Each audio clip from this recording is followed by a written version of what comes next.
if you are touched by the taint of Yinogu, is how it's put. Gross. You Taint.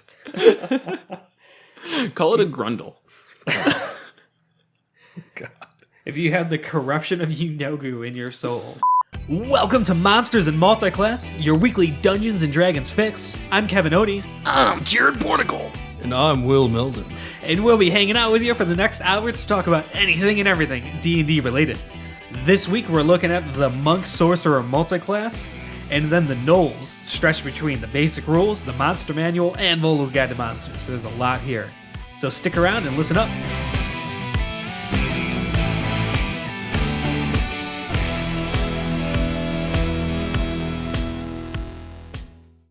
I like your voice, Jared. Are you going to talk like that for the entire podcast? I don't know. I just wanted to mock you a little okay. bit. All right.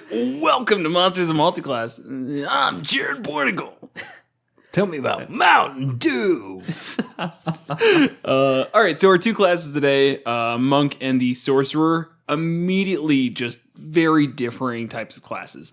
The Monk's main feature is its key points, where it usually leverages its close proximity to another creature, uses a lot of melee attacks. The Sorcerer is a full caster. Right off the bat, I'm thinking this is a very weird multi-class. I'll definitely agree. This is not a great multi-class, mechanically speaking or role-playing speaking. It just, honestly, it's... Kevin's just laughing his butt off. I'm sorry, it's completely unrelated. I was just thinking about how when I fell right before we started this. Were you just thinking about that? Yeah, I was just sitting here just thinking like I was tipping back in the chair once. I don't know. Kevin just broke my tiles. Yeah. So That's what all right. happened. Oh, they're broken in so many places. Oh, man. I don't know why I was sitting here giggling about it. I was just I don't thinking know. About it. It was just one of those weird things. You cut that shit out. You actual girl. Anyways. What were you saying, Will? Yeah. So, yeah, no, role-playing wise, I will actually say this probably does kind of work. Yeah. Because both of them, like a sorcerer is a very random kind of class that you fall into, and a Right. monk is, it's not necessarily this, but you really can be like, oh, I was born in some kind of situation where I was destined to be a monk. You know, these are classes that are kind of accidental if you want them to be. Okay, Kevin? Yeah, with a sorcerer is easy enough to add to literally anything Right. from an RP perspective. So that's not too worried about that. Again, just kind of like with the last one, like it's almost too easy. So I have a more detailed. Last one being the Bard Sorcerer? Is that No, what you're talking about? last episode. The Okay. Druid Barbarian. Oh, that was forever ago. That wasn't the last one? That was That a was long literally time an ago. hour ago, Kevin. Yeah, I can't think that far back. That's what I meant. Mechanically, I think we need to kind of that. It's a bit of a stretch. It's that I have some ideas. Really, it's like really specific things I think will work, Right. but a lot would just be garbage. Yeah. Starting with your stat array of requiring 13 dexterity, 13 wisdom, and 13 charisma is a little rough. Yep, a little bit. It's not terrible. No, that's pretty terrible. It's not great. I mean, your wisdom is going to be a like a necessary component, probably the one that you keep at 13 or 14 to have it be worthwhile. Dexterity and charisma are the ones that are actually important, where dexterity is going to be your main attribute as a monk, and charisma is your spellcasting modifier as a sorcerer. So, a lot of, very low synergy, limited role-playing aspects in my eyes. Just not super excited. I'm hoping to use the Sun Soul Monk, though. The Sun Soul Monk, unfortunately, is one of those things where every one of its features cancels out what you'd want from a sorcerer. I'm hoping to use the Sun Soul Monk. Oh boy. RP-wise, you said they both stumble upon each aspect of it. I was actually thinking of a different way about this, where maybe they're born into their sorcery origins, and then to try and understand them, they go to a monastery to try and hone in on what those abilities are. That kind of works with Wild Magic Surge, but it really works across them all, including the Draconic one. which usually that's kind of weird, especially for multi-classing. You can definitely, you're born into that. Right, exactly. So you're born into the Draconic origin. Mechanically speaking, just looking through it rather quickly works pretty well, especially with that Sun Soul. Again, Wait. mildly speaking. Oh, Sun Soul Monk, yeah. Yeah, Sun Soul Monk. Yeah, the Draconic one makes you formidable in melee. Right, Which exactly. Is nice, yeah. Toughness actually even has, I think, better AC boosting. You have the Dragon Hide. Right, which is your It's 13 plus, I think it's Charisma or Dex. Hold on, let me pull it up. I think it's just dexterity. 13 plus dexterity. Yeah, 13 plus Dex. Yeah. So you're expected to have a high dex if you're doing a monk sorcerer Right. multi-class here. Whereas the monks is 10 plus wisdom plus dexterity. Right. So one might be better. I'm assuming that the Draconic one would have higher AC, just because it's going to be hard to get your wisdom to a place that it's actually worthwhile. Right. Especially when you're trying to chase the charisma thing. Exactly. Yeah.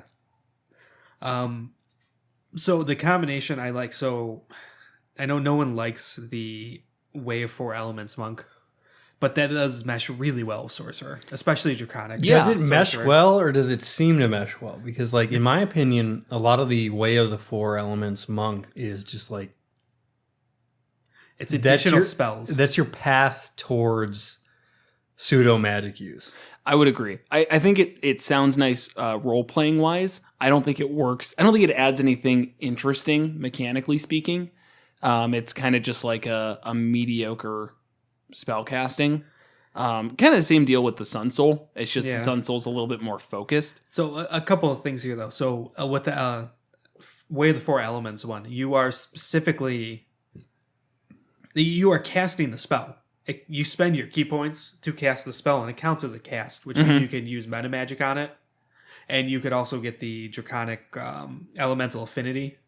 So you could like add, if you're a red dragon type and you cast a fire spell, you get to add, your additional damage Well, that's to it. interesting. It's a full casting. So it really is a monk caster.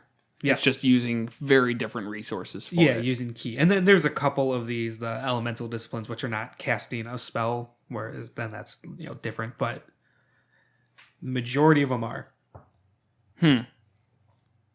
Okay. Did you come up with any role-playing Yeah, things so for this is for the Draconic Sorcerer and Elemental Way of the Four Elements. So before I jump into that, one thing you guys mentioned, and we've talked about it before, and I've even agreed with you, but thinking on it more, I've changed my mind, where the Sorcerer's origin, it has to be from birth. It doesn't. It could be very much be sort of a latent thing. Yeah, And it that doesn't manifest itself later in life Yes. through events or whatever reason. correct.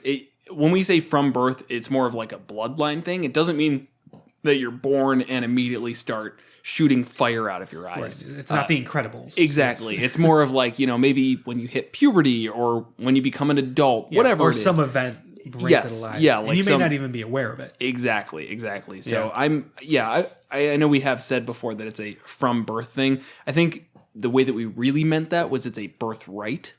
Whether or not it comes out at birth, it probably doesn't. Right. The real distinction, though, is like you cannot really choose to be a sorcerer. Correct. Right. Whereas, like something like a ranger, you can decide to be a ranger. at some Honestly, point. if you choose to be a sorcerer, what you're doing is you're becoming a wizard.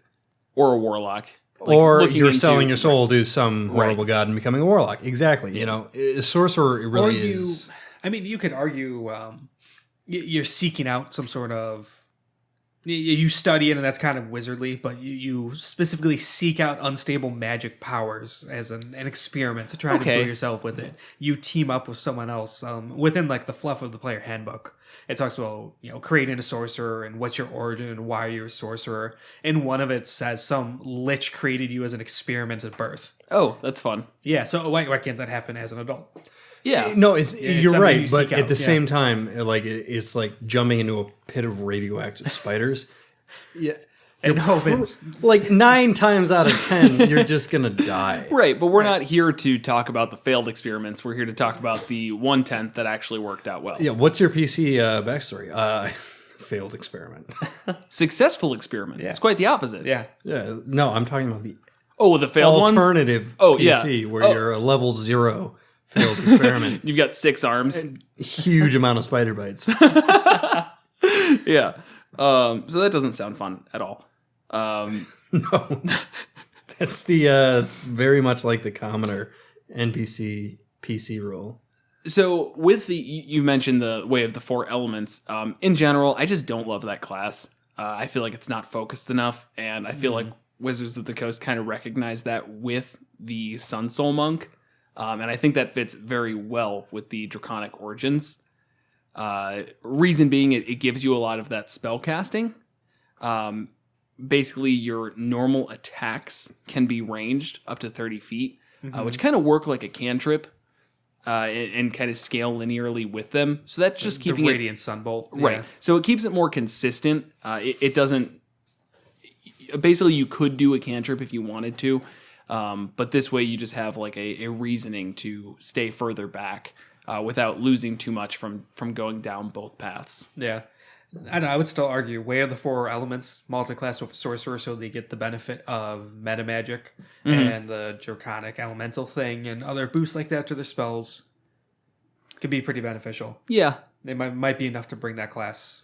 It's one of Over the those edge. classes that is very, very, very weak in its own regard. Right. So if you're boosting it with meta magic, that might make it worthwhile. Yeah. Right. So in terms of RP for that, so I'm picturing a secluded village, and they kind of have this reverence for dragons. They're interested in them. They almost worship them in a way, but they're very rarely visited by them. They're kind of left to their own devices. Each generation, an individual born in this village, as they come to a certain age, manifests these draconic traits. They're draconic sorcerer, essentially, and they are heralded as the leader of this village, and they're very important and all that. Okay. After a few generations of it being missing, they've started to learn that these draconic traits may not manifest themselves automatically.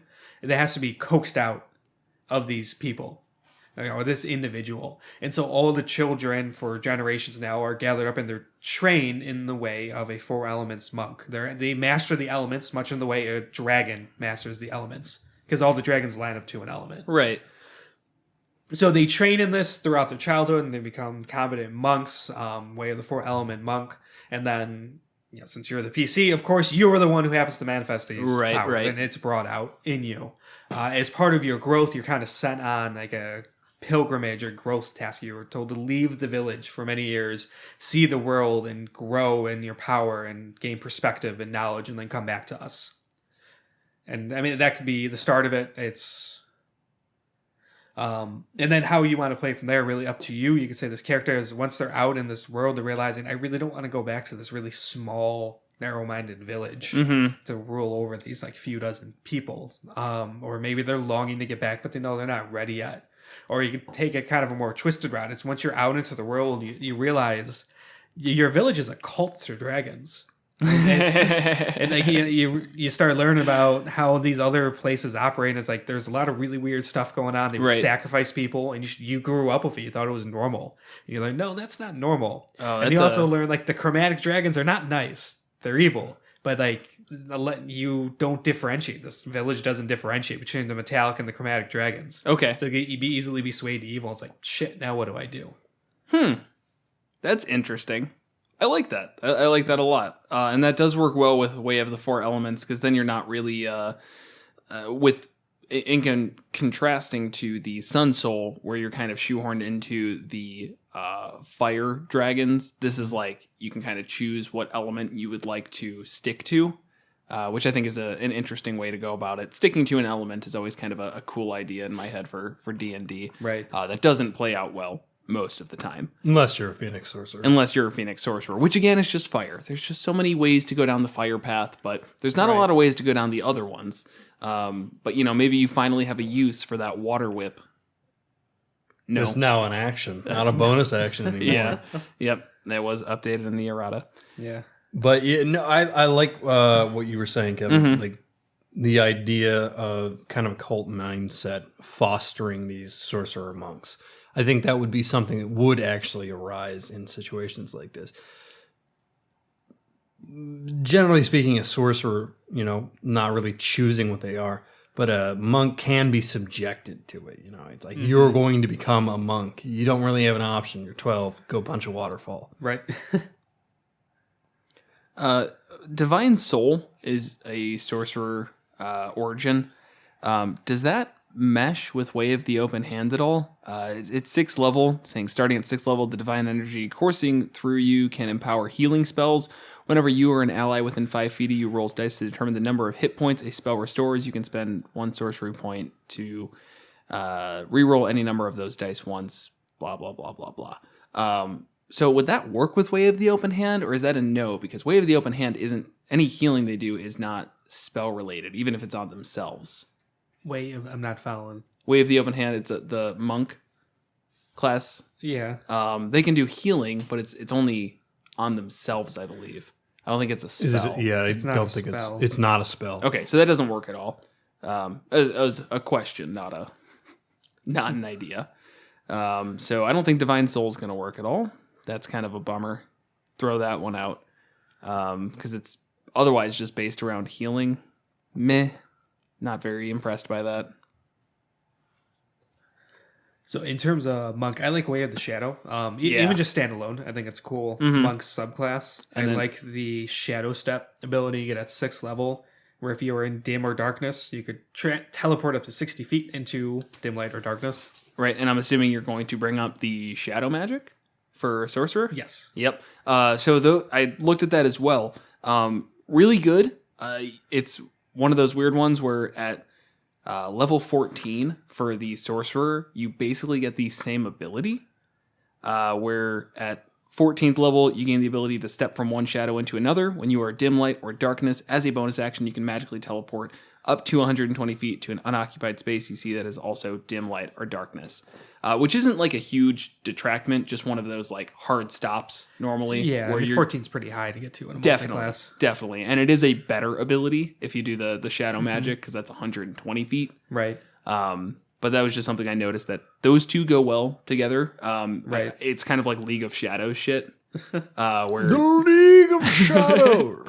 we are initiated, aren't we, Bruce? So one thing with the Shadow Magic Sorcerer, right at level 1, you learn Darkness. Yep. Cast it right away. You can use your normal spell slots or spend 2 sorcery points. And then if you have the Shadow Step ability, so you could cast Darkness 60 feet away and then teleport to it. Exactly. But you are still kind of limited because you cannot really see. If you cast with your sorcery points, you can see in the dark vision. Okay, Yeah. so if you can see within Or, I'm the dark sorry, vision, in the that dark. is a big thing for a monk. Yes. Yes. So then you would get all of those sweet, sweet advantages because they can't see. Do you get advantage or they just get disadvantage? You get advantage. They get disadvantage hitting you, yes. Correct. Okay. So either way, that's a huge benefit, and that it's nice. It's basically like you're throwing a smoke screen. I mean, that was a core of the original like Hexblade creation, which is Right. a fighter warlock multiclass that's not really applicable anymore, but chuck down darkness, now you've got advantage on every single creature in that sphere. Right. Right. Actually, the Shadow Monk gets the ability for Darkness also at level 3 when they take it. You can spend 2 key points for Darkness, Dark Vision, Passive Auto Trace, or Silence. Right. So But it you gives can't see in it. Right, but it gives you a bunch of ways to cast that Darkness spell. Yep. Very much so. And all of those points, you're casting them Darkness, Dark Vision, Passive Auto Trace, or Silence. And so, again, you can apply Meta Magic.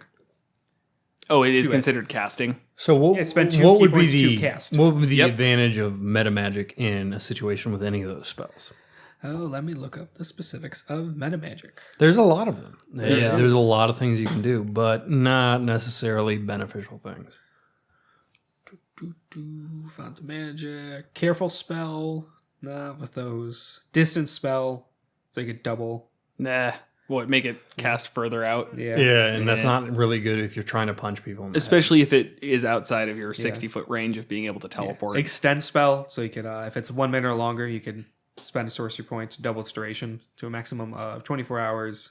I guess if it's darkness is only like 1 minute. Yeah. So it'd be 2 minutes. Yeah. No, most combats don't last more than 10 rounds. Quicken spell. I mean, that's always. That's as a bonus action then? Yep, 1 action. You spend 2 sorcery points as a bonus action. Subtle spell has its uses. We've talked about it before, I think, on here. We don't. Usually when we play, we don't make spell casting really obvious, but as written, it is. Yeah. And so subtle spell's a way to make it less obvious. I'd say we've started making spellcasting Yeah. more obvious for what it's worth. Yeah. I do like the 6th level shadow magic feature, Hound of Ill Omen, where you get you can spend 3 sorcery points to summon a Hound of Ill Omen, and it basically targets one creature. It gets some temp HP based on your sorcery level, half your sorcery level, and it just basically attacks this singular creature that you've focused it on. It kind of continues this idea of like being an assassin type with the Shadow Monk. Shadow Monk, I always think of ninja, honestly. Yeah. And the Shadow Magic just continues that idea of living in the shadows and darkness. So it's nice that you can just summon this hound, have it attack some creature, and just continue to cause problems for them. Yeah. And they have disadvantage against any spell you cast, which is very nice. That's incredibly powerful. Right. So when that hound's within 5 feet of that creature, you can just stand back, cast your spells. It has disadvantage because it's focusing on this thing, and you're throwing out, I don't know, scorching rays. That's all I can think that sorcerers cast. Do they That's an cast anything AC else? thing. Is it an AC? Yeah. Oh, okay. Whatever. So any kind of debuff is going to be a saving throw kind of thing, which So- is what you would want to do. Sorcerers don't get any spells because of their origins, which I actually think is kind of interesting. They like still just get the basic, this is your sorcery or sorcerer spell class list. They don't have like specific shadow ones, but it didn't seem like the Shadow Monk really gave anything that's going to be a damage dealing shadow spell. No. It was mostly just, pass without a trace. You said darkness and one other that none of them are damage dealing is basically what I'm getting at. Mm-hmm. But they do mesh very well together. Yeah. I like the idea of a wild magic monk. Where a monk who comes, gets contact with some sort of unstable power. Right, the wild usual. magic. Yeah. I know we haven't talked about it. It's like we talked about it with the Bard Sorcerer where it's almost too easy. Yeah. It's like, if you ever want to be a sorcerer, you touch a magic object, boom, you're a sorcerer. Right. Move on. Yeah. So you have the fast, dexterous monk who flings into battle and does a flurry of blows and all that, who's also now able to cast these dangerous explosive spells. Mm-hmm. But like half the time, something goes wrong. And so you have the monk who's always in the fray of things, having these just unstable effects coming. It just seems like a fun. And by half the time, you'd be like 5% of the time. Yeah. Yeah. I will agree that it sounds fun. I'll also say that it kind of contradicts a monk in my eyes, like my viewpoint of a monk, where normally they're supposed to be kind of put well together. So you can play that up, I think, where they Right. have this one unstable aspect of them. If you want to play it the other way, where they started off by coming into contact with this unstable magic and then once again went to a monastery to try and hone in on that, but it didn't work very well. Right. That works too. Back to this is a terrible segue, but back to the Sun Soul. One thing that I remember that at level 11 they get the Searing Sunburst, which is actually pretty nice when you start to cast it at higher key points. So basically you can do like a little 20-foot radius burst that's like a fireball, but it's only 2d6. If you pump in some extra key to it, and I think like up to 3 additional key, each key adding 2d6, you can actually make it as powerful as a fireball for 5 key or something like that. Mm-hmm. So that's actually a pretty nice ability on top of the sorcerer stuff. You're basically casting a fireball, but you don't get that meta magic like you would with the Way of the Four Elements. It's Right. kind of a bummer. Right. So now that you brought that up, that they're all considered casting and you can use meta magic on them, that's pretty nice. It's not limited to a sorcerer spell. Meta magic is not. That's nice. That's really nice. Very much so. 17th level of Sun Soul, nothing special. You get the Sun Shield. You get like 10 free damage per round. As a reaction, you can do some radiant damage towards somebody. Meh. Right. By 17th level, 10 damage a round is just nothing. Right. Jonathan, what's the capstone of Sorcerer? Oh, you regain 4 sorcery points when you finish a short rest. Not the most 20th level exciting. capstone. Yeah, the monks especially is just interesting RP stuff. It's like, oh, I don't need food, water, or sleep. It's like, Right. That's cool, I guess. I think but- that's at like 18th Yeah, level. or something. 20th. When you roll for initiative, have no key points. You Yeah, and then regain they get 4.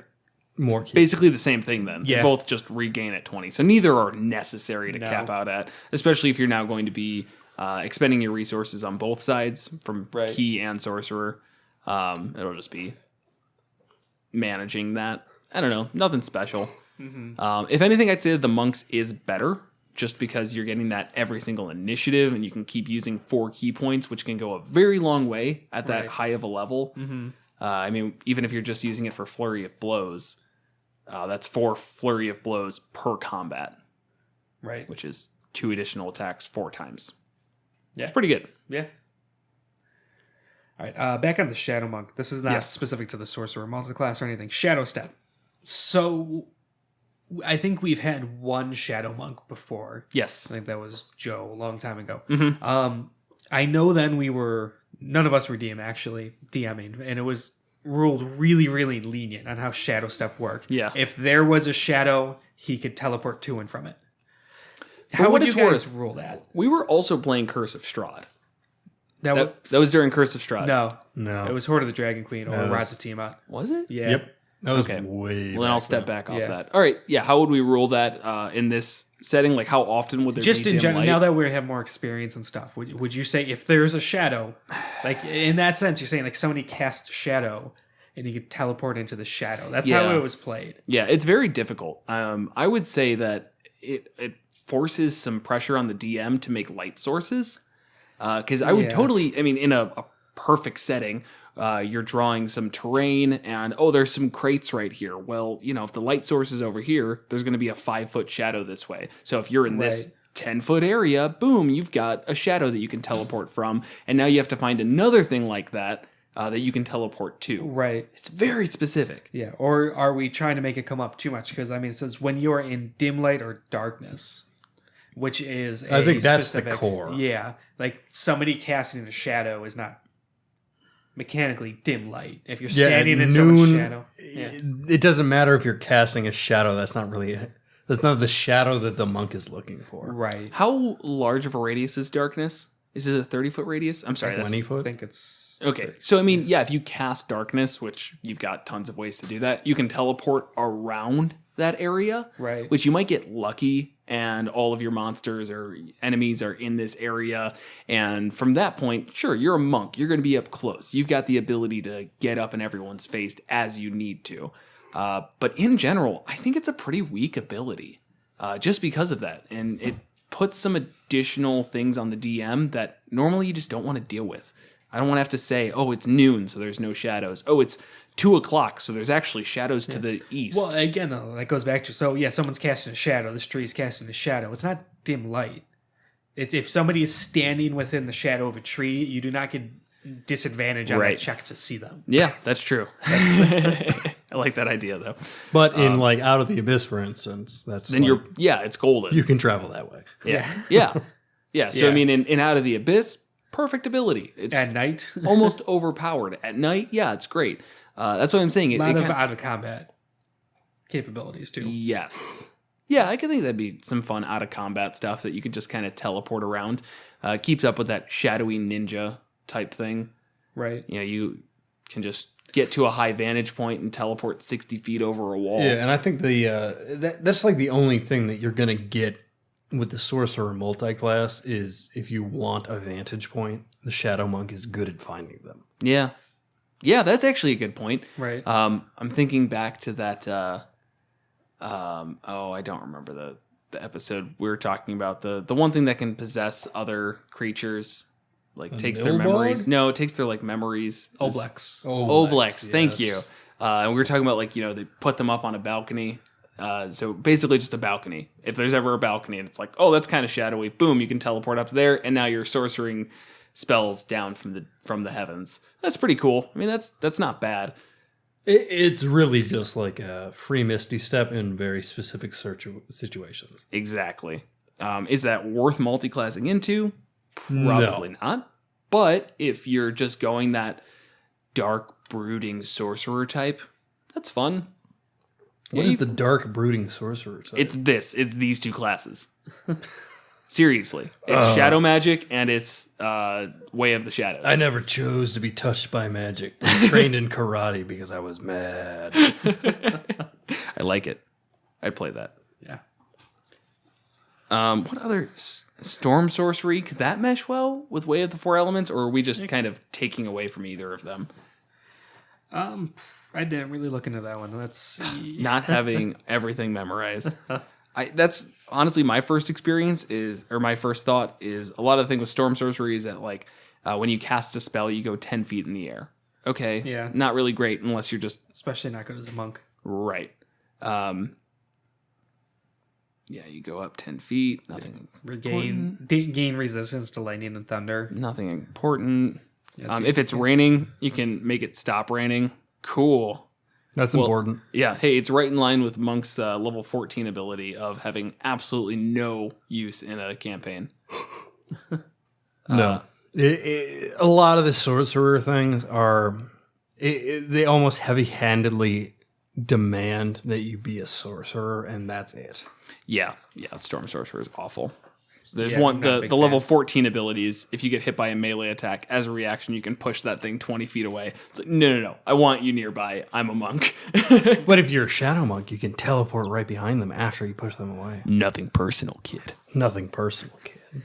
It's just a waste of bonus actions and actions. Yes. It's Right. Monks have, as we've said before, a ton of uses for their bonus actions. At 7th level, they get Stunning Strike. I think it's 7th level. It's 2nd level, they get their Flurry of Blows, Step of the Wind, all those things that just make it so they have the best bonus actions of basically any character. The rogues are close, very close, but Yeah. I think the monk wins out. So, I don't know. I mean, they're not... I feel like just overall from what we've talked about, they're not gaining much from the sorcerer. It's more of like just trying to make it work. Yeah, and the sorcerer is not really gaining much from the monk. No. I'm actually really unhappy with this. Yeah. Like, we've one had of some the worst ridiculous ones. combinations, but some of them, like I almost feel like I want to try just with how ridiculous it is, and we could kind of figure out a couple things. Like, yeah, I could shape a class around that, a character around that. This one, nothing is exciting me about it. No. It's just boring across the board. Right. They're both solid classes by themselves. Right. Exactly. Well, actually, a lot of people don't like the sorcerer, but Really? yeah, within the community, it's commonly considered Yeah. one of the weaker ones. Interesting. I think the meta magic is very strong ability. Metamagic is strong, but at the same time, they do not have much on a wizard. It really seems like a reskinned wizard that does not have the advantages, with their subclass. And then I think that's the big issue is the subclasses of sorcerer are in comparison to just a wizard weird. subclasses. They're yeah. just out there. Yeah. I mean, Draconic is nice, though, very specific. Just to have a high AC. Wings. Wings AC, It's as not the well. 14th wings. level. Yeah. Right. You Elemental could also bonus. just start as like an Aarakocra or a winged tiefling Right. variant. Can you... Is winged tiefling a thing? Yeah. Yeah. Really? They introduced it recently. Oh, okay. There is a variant of all I think of them. Xanathars. But yeah. Okay. Tieflings have all these different variants. Yeah. Right. They elves added do a bunch too, for yeah. like each specific devil. I think it was. Yeah, kind of. That was, yeah. I remember they had that cultist UA. That one was really cool. Each cult had like its... Oh, wait. They totally officially released that with Mordekainen's. Mordekainen's went into each cult. Like, if you're a cult of this devil, then they have this additional abilities. Yeah. And same with Yeah, demons. yeah, tieflings from Mordekainen's. You Okay. have the Beelzebul tiefling, the Dissipator tiefling, which Right. are all the Lords of the Nine Hells. Yep. Yeah. Okay, that's pretty cool. I think one of them gives you wings. Okay, I believe it. I think, yeah. So yeah, I mean, there's ways to fly. That's not a huge concern. So yeah, I'm just not impressed. I don't think anyone is. Yeah. I think this is a bad combo. Yeah, not my favorite. So, yeah, I mean, we're about 35 minutes in. It's That's probably it. going to be less once we cut some of our beginning bull crap. Hopefully we got a lot to talk about with the Gnolls. Otherwise, it's going to Yeah, be a I short do have a one. lot to talk about with the Gnolls. Sweet. But with this, again, we've tasked people before. Twitter or whatever. Twitter's probably the best bet. Find us on Twitter. Let us know if you have other thoughts. Yeah, seriously. If you're like, oh, I made a sorcerer monk and it was the peak of the party, then one, I'm probably going to say you're a liar. But two, I will engage you in intelligent discussion because that's what I do. Yes, so let us know your thoughts. Yes, definitely. Monsters_malts. Jesus. Yeah, we're going to say it every time. Yeah. No, it's just not the... I understand we hit a limit and we couldn't do Just M&M. Google it. Yeah, just Google Monsters and Multiclass. Our Twitter account comes up. It's true. It does. And also follow us for updates on the monsters, teasers, and just general discussion and other cool things. But with that, let's get into our monster of the week. Yes. This week's monster is the humble gnoll. Or should I say previously humble gnoll. Thanks to our friend Volo and his guide to monsters, the gnoll has been expanded from a monster from the basic rule set with really nothing going for it and barely goes above level 4 to an entire campaign building threat with huge variety pulling in all sorts of different types of gnolls, different creatures that could have with it, and in a deep elaboration on its backstory and lore to really drive into what is a gnoll, what drives them, what creates them, and what do they do. I went into this admittedly a little weary that the gnoll was going to be, this is kind of dull, and came away floored from Volo's Guide to Monsters. And this is actually a fan suggested one from Twitter. It was. Yes. So please do suggest things because we'll jump right on them. Yes, so thank you for that. So the gnoll. Do you guys have thoughts, or do you just want me to start jumping into it? Also, we'll look up that name. As Jared slowly pulls out his phone. We should have done that before. As you do that. So yeah, the gnoll. They're not even originally from the monster manual. They were in the basic rule set. And Are they not in the monster manual at they all? are. Okay. But originally, they're in the back of the basic free rule set Okay. that's on there. And initially, they seemed very, very dull. Like the basic Gnolls, the challenge rating 1/2, very 22 health, 15 AC. It does one attack. It can bite, spear, or longbow. It does have its rampage ability. Yeah, and then the only thing that is special for it is Rampage, where if it reduces a creature to 0 hit points with a melee attack on its turn, the Gnoll can take a bonus action to move up to half its speed and make a bite attack. Which, when you're fighting like a level, like a party of 4, hopefully people aren't being reduced to 0 hit points that much for it to come up. Right, unless they're attacking each other. Which I know sounds weird, but they are like a very chaotic type. They wouldn't attack each other, though. Okay, that's good. So, and we'll get to that in a second. They would, but not in a combat situation with the party. That's Right, for sure. Yeah. that's fair. Yeah. So then they gave you a couple souped up versions, the Gnoll Pack Lord, and then the Gnoll Fane of Yinogu, which they're just stronger versions of the Gnoll, Right. all with the Rampage ability and stuff like that. And a little bit of flavor. Then Volos came out. They have an entire chapter dedicated to just the lore and the tactics of the Gnoll, and they're actually really, really interesting and also terrible. They are essentially spawns of the demon lord Yinogu. They're not just some weird beast that's out there. One point long ago, the demon lord Yinogu comes to the material plane, and I really hope I'm saying that right. We'll say you are. Yeah, leaves a trail of dead bodies and just wreckage in its wake. Based on his bestial nature, it attracts hyenas who eat the corpses that he leaves behind. And these tainted corpses infect the hyenas who swell and bloat, and in a flurry of abyssal magic. Yes, there we go. Abyssal magic. Transform into these gnolls. And that was the first gnolls. And then any gnoll, when it slays a foe, so you have these packs of gnolls, which also attract more hyenas. I don't know where the hell these hyenas are coming from. But I don't know. These hyenas just appear around gnolls. I love that idea because like hyenas are savanna animals. Yeah. So it's like I don't know of any area in Faerun that is savanna. I've got a map right behind me. Maybe the southern portion. Yeah, no, it's either desert or forest, you know. Right. It's just one of those, like, it doesn't really go into detail. It's just, there's hyenas. Hyenas show up around. Boom, hyenas. Gnoll hunting parties. I hate when that happens. Hyenas everywhere. Just driving on my commute to work and it's like, oh shit, there's hyenas following me again. And Then so they killed all those people. and then so they'll indulge in with the gnolls, feasting on these slain foes and become more gnolls themselves. So they populate very, very quickly. Right. And the gnolls, they're terrible monstrosities they're abominations of Pure chaotic evil. yes. Yeah, the just hunger. That's it. They're completely driven by the will of Yinogu, who is a nihilist to an extreme. His or her, I don't know if demon words have genders, whatever. Yinogu's goal is to just destroy all life. They want to preside over a kingdom of decay and bloated, rotting corpses with no life whatsoever as everything withers and blinks out of existence. That is Yinogu's goal. Yeah. And the Gnoll embodies this. Yeah, I get that feeling sometimes. Where you're just like, man, I really wish I could just rule over a pile of corpses. You know, you're just like waiting in line for, I don't know, pizza or something. You just think, wow, if there was no If lines, everybody was dead, I would be much happier. yeah, I would have my pizza forever ago.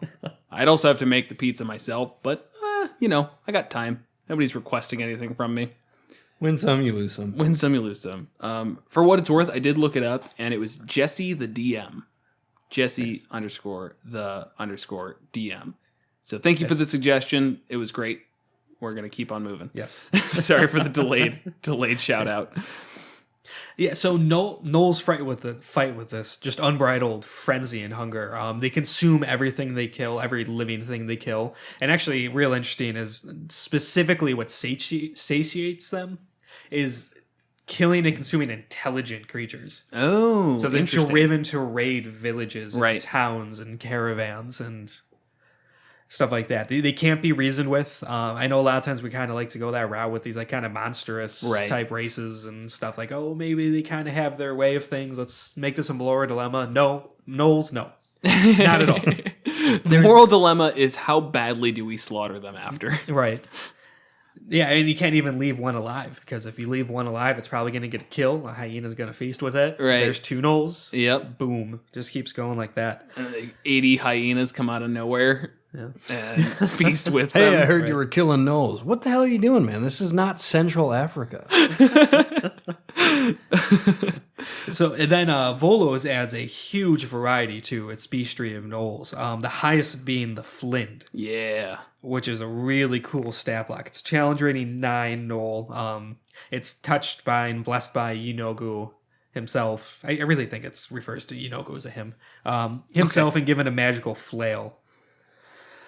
The presence of one of these is kind of scary. It's 3 attacks, and each the flail has 3 Different abilities, right? Yeah, and and it's each so attack cool. off a different one. So you have Flail of Madness, so it's +9 to hit and does 1d10 +5 damage. Then a DC 16 Wisdom saving throw, or you have to make a melee attack against a random target within each reach on your next turn. If you can't, you lose your action. Yeah. So I mean, that's one of its 3 attacks. Yeah. So if the Flail of Madness hits you, you're taking a considerable amount of damage. I won't say anything crazy, but for 1 attack, 1d10 +5, Right. pretty good. And then you basically lose your next turn. Right, if you fail that wisdom save. Flail of Pain, oh my god. For a challenge rating 9 creature, this thing is terrifying. So it's that same 1d10 +5 plus 4d10 psychic damage, Yes. which nothing has resistance to. Right. Is that Barbarian really pissing you off because he's resistant to absolutely everything and you gave him a +3 weapon? Go ahead and throw some psychic damage at him because it's fucking game over. And then the Flail of Paralysis, which is also really great. Again, that bludgeoning damage, another DC 16, this time Constitution saving throw, or they're paralyzed until the end of their next turn. So that's 2 ways that they can just lose their turn outright or attack a random creature on And one of them. paralyzed The makes flame- everything worse, right? Yeah, especially if you're fighting a pack of gnolls. Yeah. Like a whole gnoll war party. That's what the Flynn would have around them. Mm-hmm. And the Flynn makes all 3 of those attacks every turn. You don't pick and choose. It doesn't actually mention an order either, which is No. almost a little unfair. You can start off with that Flail of Paralysis Yep. and stun somebody, and then you've got advantage on the next 2 other attacks, and they immediately fail the DC 16 Wisdom, wouldn't they? Or no, I guess it's not Dex. for But if paralysis. you hit, it's a crit. So you're critting on that psychic damage. Oh my god. So that would be 2d10 plus 5 plus 8d10. That's crazy. Yeah. I can't even deal with it. And then on top of that, we've got Aura of Bloodthirst. If the Flint isn't incapacitated, any creature with the Rampage trait, which is Every gnoll. every single gnoll, can make a bite attack as a bonus action while within 10 feet of the Flint. So you're just going to surround this thing with a roaming pack of these gnolls. This thing is scary. I don't want to throw a level 9 party against a pack of gnolls. No. This is like high level stuff. That's why you're saying like this is a campaign builder. Oh, for sure. You start off and maybe the Flint, in my opinion, would be like the big bad in this case. And it's just surprising. I mean, that can go up to level. I would say like 15. I mean, just because it's challenge rating 9 doesn't mean it's like, oh, it just stops there. No, because you're going to throw 15s so many gnolls at with it. this. Yeah, an entire like. So Volos gives you the tool to build an entire gnoll war party, Right. to throw at your characters. Yeah, and I mean the like moving on from that one, we went through all of their abilities. The Flint, which is again great as a main protagonist or antagonist, sorry, who doesn't need to have much thought behind it. It doesn't need to be like, oh, it's got these nefarious plans. It's just like roaming around and causing a fucking problem. Its goal is to destroy the world. Exactly, and But it's doing a great job. But it's not smart enough to do it through some like elaborate supervillain plan. It just individually, on a very personal level, it wants to go through and dismantle the world with its war party. Right. So, you know, on the next page, we've got the Gnoll Flesh Gnawer, which gets this basically standard stuff. It does have the Rampage ability, which, to reiterate, I don't know if we said the Rampage outright. When the Gnoll reduces a creature to 0 hit points with a melee attack on its turn, the Gnoll can take a bonus action to move up to half its speed and make a bite attack. So basically, when it kills something, it can continue to go and make another attack that's anywhere from 15 feet away. But the Gnoll Flesh Gnawer gets a specific ability, the Sudden Rush. Until the end of the turn, the Gnoll speed increases by 60 feet, and it doesn't provoke opportunity attacks, which gives them very great battlefield control. They can spread out in any way that they want, do tons of attacks. The armor class isn't too high at 14. The hit points aren't too high at 22. It makes 3 attacks, though, which just, again, add up after a while. And, you know, you can really just manipulate the battlefield to however many of these things that you want. Oh, yeah. They kind of work like we dealt before with the Yuntai, not in this podcast, but in a campaign where you might be throwing the same enemy at a group multiple times in a row, but they almost don't get tiring in the same sense that something that's a lot simpler does. Because different amounts of them means that you have to fight them in a very different way. Maybe with a pack of these flesh gnawers, you have to figure out a way to keep them where they are, because they keep attacking something and rampaging off to the side and doing damage. Maybe you even have this Flint on the battlefield, but not attacking, more leading, to give everybody that bonus of on a bonus action they can do their rampage trait, or they can just make a bite attack. Right. Just empowering them, and you know, there's just a lot of ways to make this a very interesting fight without changing up the enemy too much. Right. Yeah, and so you got the Flesh Gnawer, which are the crazy melee attackers. Psycho barbarian types. Fighting in a flurry, launching themselves at people. Then you have the Gnoll Hunter, who are the ranged attackers, who could cripple people, essentially. Their longbow. If you get hit by their longbow, your speed is reduced by 10 feet. Right. And so if there's a bunch of them, as far as I could tell, that it could stack. Yeah. Yeah, until you have negative 10 movement. What is the implications of not being able to move in a negative way? Do you like just sink back into the earth? Return to Mother Gaia? Well, you have to, like, if you moved 10 spaces in any direction, you have to just move back that way. It like rewinds time. All right, that's actually a physical potential for the gnolls. It's like Okay. rewinding time via gnoll hunters. No, of course that doesn't work, but it can really cripple your melee characters. Yeah, 0 speed is terrible. Right. And I don't know if it specifically said anything, but any kind of large amount of these gnoll types, especially with these more powerful ones in tow, it's gonna really fuck up your party's day. Oh, yeah. And then the Gnoll Witherling, witherling. Very beyond cool. that, which is it's really weak. It's a 1/4. The image of it's really cool. It's kind of like this skeleton gnoll with some matted fur still on it. I love the flavor of it, where it's saying if the gnoll warband is not encountering sentient beings to eat, entities to eat, they start going hungry, they start starving, and so they will turn on each other and slaughter and eat the weaker ones. But when they do that, they make sure the bones stay intact and then perform rituals, invoking Yinogu, who then raises their bones back to life to continue fighting in the war party. Right. And they're like just weird little skeleton boys that hang around. Right. They don't eat. They don't do anything besides just kill. Right. They're too dumb to do anything besides swing a club. Again, they don't do a ton of damage. I think it's their vengeful strike that makes them, once again, another interesting thing that you can throw at it. In response to a gnoll being reduced to 0 hit points within 30 feet of the witherling makes a melee attack. So it makes them, like, even though they're very weak, very important to kill first. Because you can have a whole group of these witherlings and you kill one of them, and now tons of them get a bonus action attack Right. where they can just come and beat up on whoever killed that gnoll. And that keeps happening and happening. And I mean, if you throw 5 of these gnoll witherlings and each of them is getting this reaction, Right. that's annoying. Yeah. That's really annoying as Oh, a yeah. PC.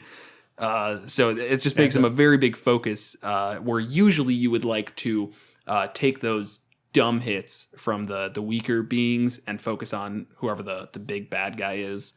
It just makes them a very big focus. Right. And then, so that's just the specific gnolls, like the gnoll archetype, monster type, humanoid, parentheses, gnoll. Then with the war party, you could have non-gnolls with it.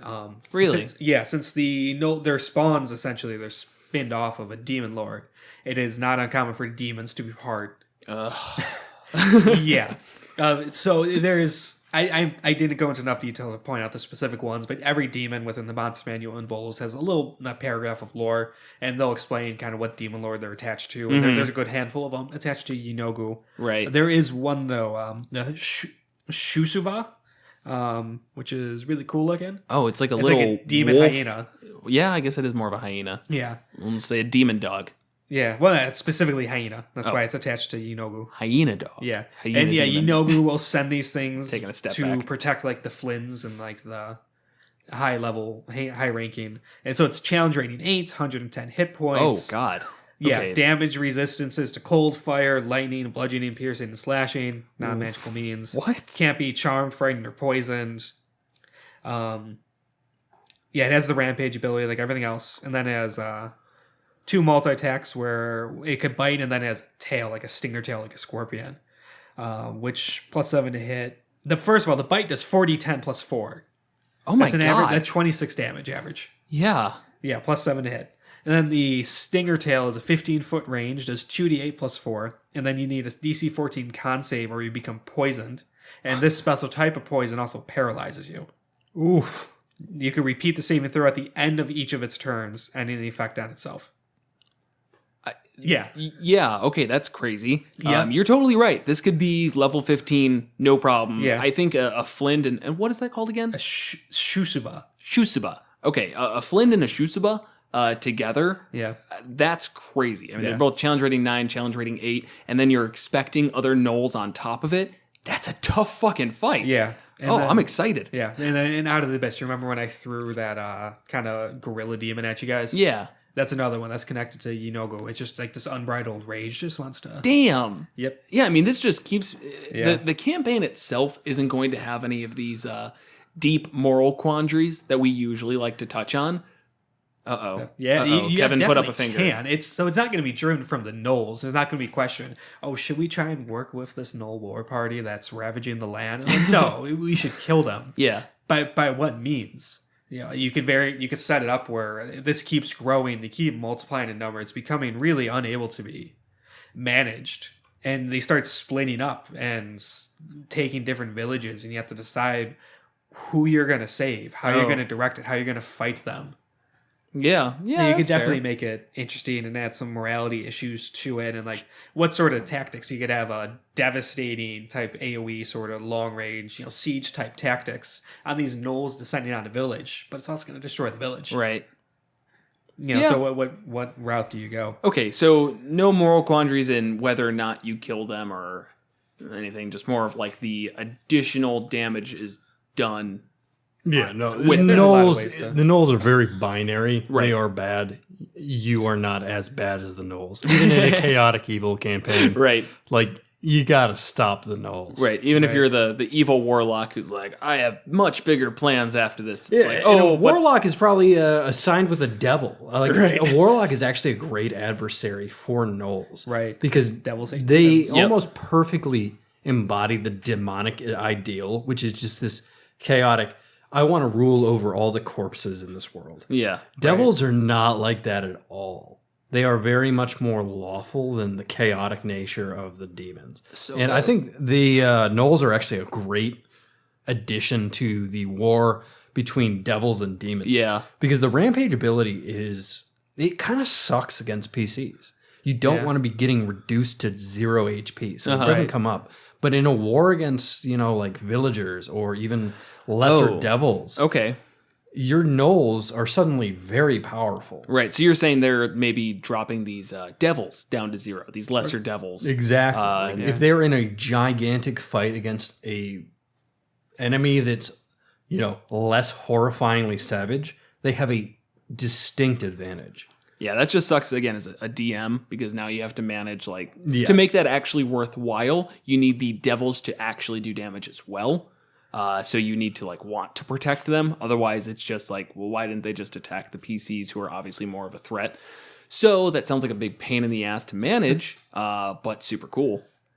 Yeah, mass combat is the worst thing in D&D, Sucks. but it is such a cool idea. Yeah, I totally agree. I think it's actually one of my biggest issues with 5e, and they released that Unearthed Arcana on how to handle large-scale combat, but I feel like, and this is not a compliment to myself, but I feel like I've come up with better ways to manage it, and I thought those sucked.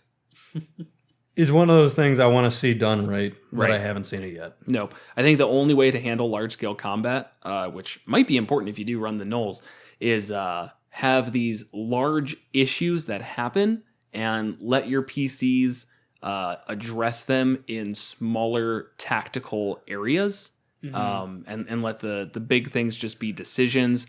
Don't let them be rolls. It just doesn't work. Don't try and make a group of wizards and a group of rangers and a group of fighters and try and break them up. And oh my God, the rabbit holes I've gone down that just lead to me going, yeah, large scale combat sucks. You just keep it small. Just say, oh, hey, large scale combat's happening and this happens. And now this Flind appears and you can tell that it's going to destroy the wall very quickly with its hyena demon that I already forgot the name of. Shusava. When she was in front of me. So you guys need to go and fucking deal with that now. That's fine. That's the way you handle large scale combat is big things are happening, but you need to deal with the little to influence the battle. Right. And then a whole nother thing with this I haven't brought up yet is cultists to Yinogu. Right. They're Yikes. they're rare, but they exist. And if you are touched by the taint of Yinogu is how it's put. Gross. You Taint. Call it a grundle. God. if you have the corruption of Yinogu in your soul, Okay. you innately recognize others the same way. So if you are a cultist to Yinogu, you could approach Gnolls. They will not. They'll take you and they'll let you fight with them. That's fun. Yeah, and then so a cultist to Yinogu is going to be completely insane. Right. You're getting into really pushing the boundaries. I'm putting some fucked up shit in your campaigns. Right. These are the people who will forego their weapons to rip someone apart with their bare hands and eat them raw and alive, and then festoon whatever is left around the room and dump the remains of the body in their family's home. Like, What the fuck, Kevin? Did you just come up with that on the fly? yeah. What's wrong with you? Yeah. Our DM is a sociopath. Just weird stuff like bathing in their blood and ripping apart your enemies and Tearing out their fingernails. What the hell, man? but yeah, you're totally right. The cultists, and on top of that, I know the cultists have stat blocks. I'm sure because they just have general cultists with usually some reflavorings based on the demon. And Mordekainen's. There's the whole in that first chapter about demons versus devils. Right. When and the area goes into demons, there's Which a is whole so good. Yeah, so good. It is really read good. it. Everybody Yes, read it. Yes. There's a whole part of the first chapter that goes into the cultists to each demon lord. Right. And what sort of boons they'll get and adjusting their abilities to fit them and how to roleplay them. So you could really build up this whole Yinogu cultist that goes in with these gnolls. And it was even talking about it's rare for a cultist to be a leader of these gnolls.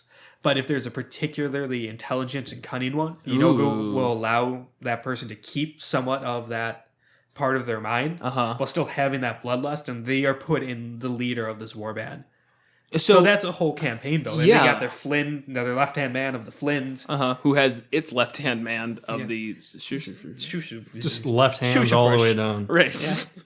Left and right. Hell, the Flynn can have 4 of those things. It doesn't there's no limit on them. Yeah, no, totally. I'm imagining now a Gears of War type situation with the first game. Did you guys play Gears of War? Everybody played Gears. Okay, just making sure. There's General Rom, and he reminds me of the Flint. And then you have Queen Mira, who's like the actual cultist who's leading everything. With the Krill, I guess, being the Sorcerer. It doesn't really matter. That's a really that metaphor is stretching beyond its breaking points. The Krill, yeah, that doesn't matter. But I like the idea of just I don't know. I just loved Gears of War. It was an all right game, I guess. The first one was fun. But yeah, I mean, it's a just terrifying and alien presence. Yes. That I agree. I think taking away the original stat block of the cultist, or not taking away, that's the wrong word, but building on top of it to the point that it's almost unrecognizable, and you've got yourself an very powerful big bad evil guy, right? That I'm excited for. Let's make a Gnoll campaign, guys. That's a great escape hatch. What you mentioned was the smart Gnoll leader. It's like Gnolls are the biggest issue with Gnolls is they are boring in their morality and their goals. Right. They don't do anything but eat and kill and they're just monsters. But if you do rip out fingernails, if you do have a smart person, they can tactically rip out fingernails in a way that destroys a kingdom. Right. It's like, oh wow, how did the entire realm collapse? I don't know. Some smart Gnoll fetishist, got blessed by the powers of a demon lord and got in the court or something. Yeah, that's interesting. Yeah, that makes the character. That's what makes it a campaign. Right. Yeah, so you can start out as level 1. There's these groups of gnolls just seem to be striking a little more. They're not just rampaging through. They're acting a little more intelligently. Let's go put these down. And it just keeps, for standard gnolls at level 1 you're fighting. Right. And it just kind of keeps growing and escalating, and it's just figuring out. Gnolls have never done this before. Why is this happening now? And you figure that out. And it's like, well, there's no way where I'm going to go kill this thing right now. How are we going to do that? And who's behind it all? The Nagpa. It could be, actually. I know. I can see the Nagpa using found this genius of a person who was very unstable and just nudged them in the right ways into falling into the corruption of Yinogu. Right. Oh, I love it. That's so many layers. I like it. And then after you dispatch the Nagpa, which is challenge rating 17, so you're already getting up there. Yinogu himself says, comes down. This. You guys did not handle this. I'm coming to take care of this myself. And now you have to fight a demon lord. This is right all here. The way to this level is 20. A 1 to 20 campaign. That's out of control. That's pretty good. It better be quick. That's 1 to 20 campaigns are such a weird idea, especially when you're focusing on one singular thing like the Gnolls.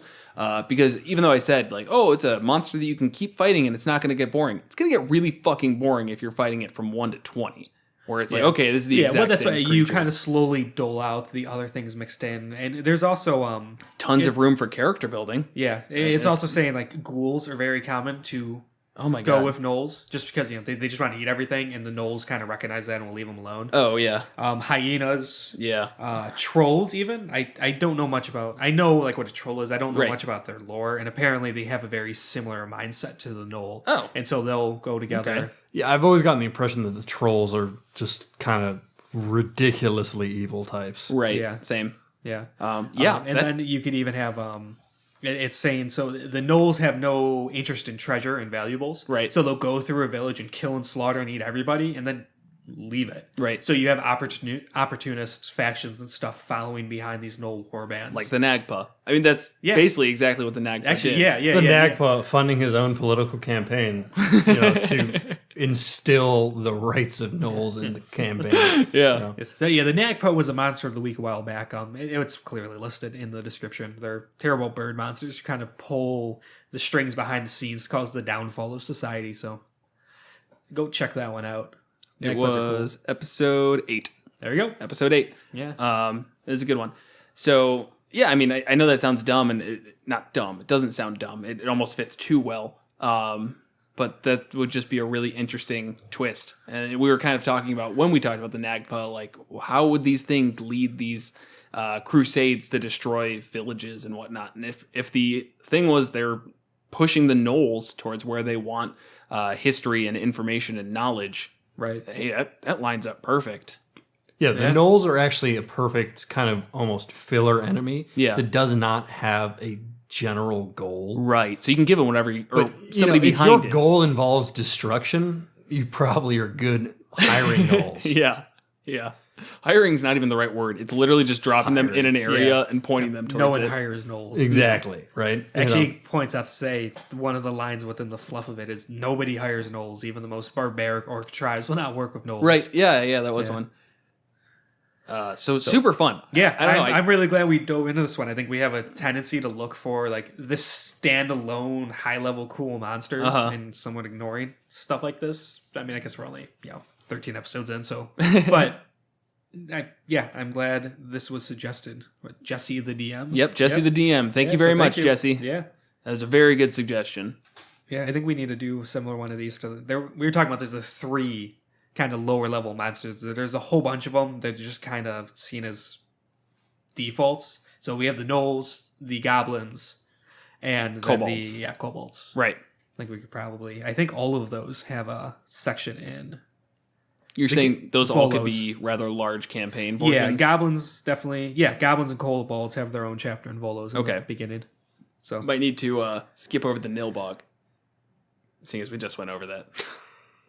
The Nilbog is critical to the goblin. It better be. If you're not having an entire arc based around the Nilbog, then you messed up. Yeah, son. that's my personal feeling of the Nilbog, which was last episode. But you can just add flavor to your weird goblin campaign. It's like, oh, there's a crazy one. right.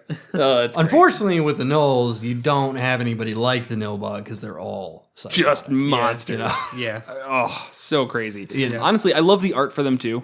It's very sickening. I want to vomit.